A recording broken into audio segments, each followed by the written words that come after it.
what's the goal, right? What's the goal of Lads the Leaders? The goal is to provide churches of Christ with effective year-round leadership training tools that can be adapted to the individual congregational needs, and to help local congregations instill the Word of God into youth and adults to ensure they stand firm in the faith. Right? So the mission and goal of Lads the Leaders.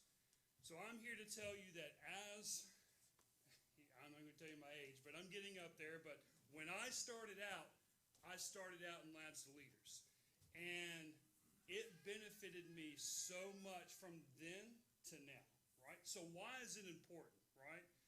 So I want to talk to you on a professional level as well as a spiritual level, right? So first is it trains leaders for the real world, right? That's what Lads the Leaders does. First thing it does is it teaches preparation, right? So whenever someone goes to, like if you're going to go and you're going to teach a lesson, if you're going to sing a song, right? It teaches the youth how to prepare, right? What to do, how to prepare for that.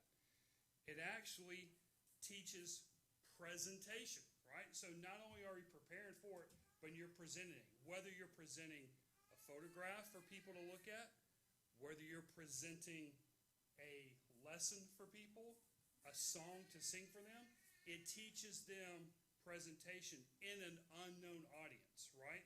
So when you go and you take that, adapt that to a spiritual aspect, when you're going and teaching the Word of God, you don't teach the Word of God to people that you know. You teach it to unknown people, right? So it helps them get that experience and that exposure they would need into the real world. It also teaches competition. Now, with Lads the Leaders, the focus is not who gets first, who gets second, and all that, right?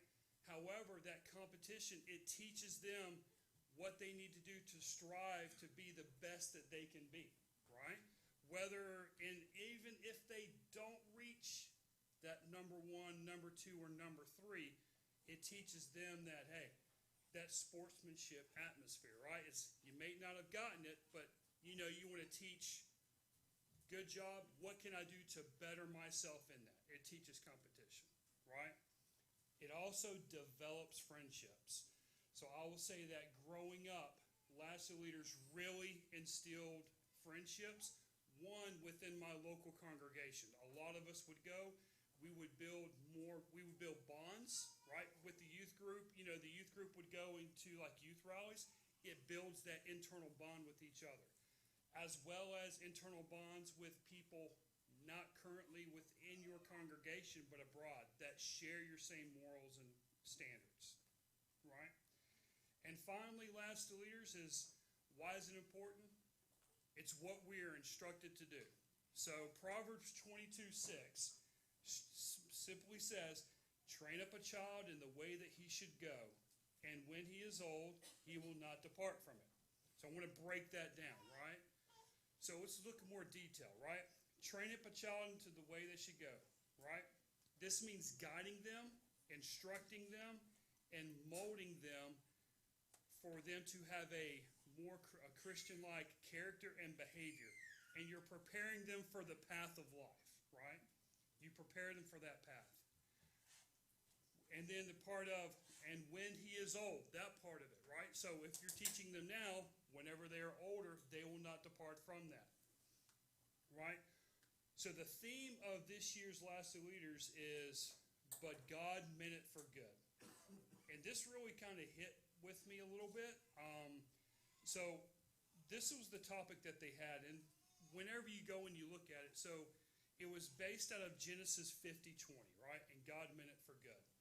Whenever you look at the Bible, what I love about the Bible is it's not a yes or no, this is what you do, this is not what you do, but it provides examples.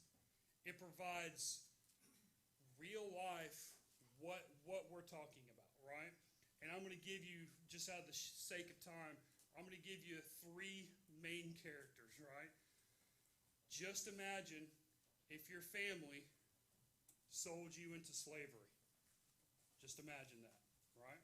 Just imagine if you're trying to feed a multitude of people with 5 loaves and 2 fish. That's all you have. Just imagine a group of people crucifying you on the cross.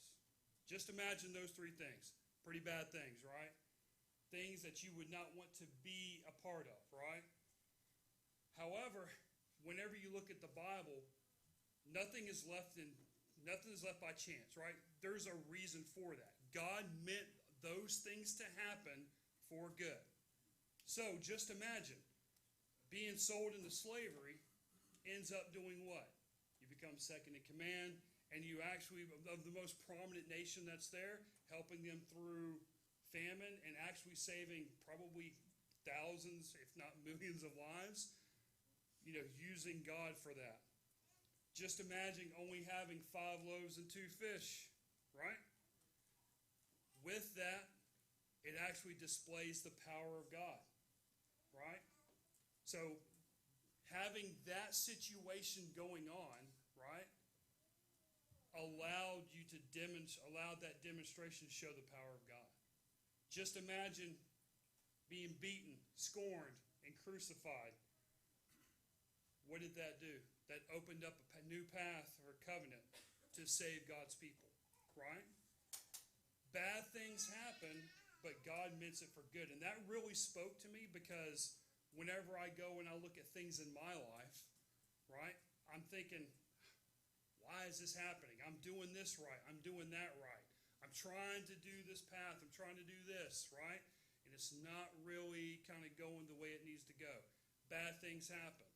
But it's almost like I have to take a step back, take a deep breath, and realize that, hey, even though bad things are happening, God's meaning it for good, right? So that was the theme of last year's, and like I said, it really hit me hard whenever I was kind of thinking about that, right? So tonight, what I want you to do is I want you to think about your life, right? Think about the hard things that you're going through right now. There may not be a light at the end of the tunnel. You may not see a light at the end of the tunnel, right? But just know that whatever you're going through, God meant it for good. God is meaning it for good. There's something that will come from that God is using for good, right?